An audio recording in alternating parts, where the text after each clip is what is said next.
Hello guys, welcome back to our channel. তো মোটাটার শরীর খারাপ ছিল খুব, তাই জন্য ওকে একটু হ্যাপি করার চেষ্টা করলাম।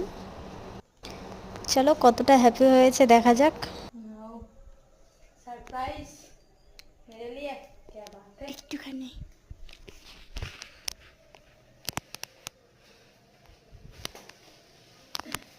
नहीं ले आया, तू मेरे लिए फूल लेकर आया, मैं तेरे लिए प्याज लेकर आई। ठीक है ना।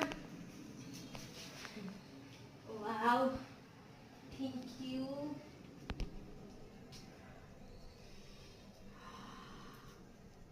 Thank you thank you thank you so much. Chocolate भी है मेरे लिए या तेरे लिए। তার জন্য पर तू मुझे खाने को भी नहीं देगी ना। একটুখানি দেবো তো। Thank you. কষ্ট পাচ্ছিলিস না, তার জন্য একটু হ্যাপি করার চেষ্টা করলাম। বেশি টাকা নেই তো, স্যালারি আসেনি এখনো। तुमको धन्यवाद। আর ওইগুলোর জন্য এগুলোর জন্য তুই যে তোর শরীরে এমনি ফুকা নেই, তারপর তুই ফুকাই দিছিস। আমার ব্যথাটা প্রচুর ব্যথা লাগছিল। তোর মনে হয় তোকে হ্যাপি করার জন্য আমি করেছি, বেশি রাগ দেখাবি না আমার উপরে। তোর মনে হয় তোর মুখের ব্যথা দিয়ে তুই এটা করেছিস আমি হ্যাপি হয়ে যাবো। ঠান্ডা গেল।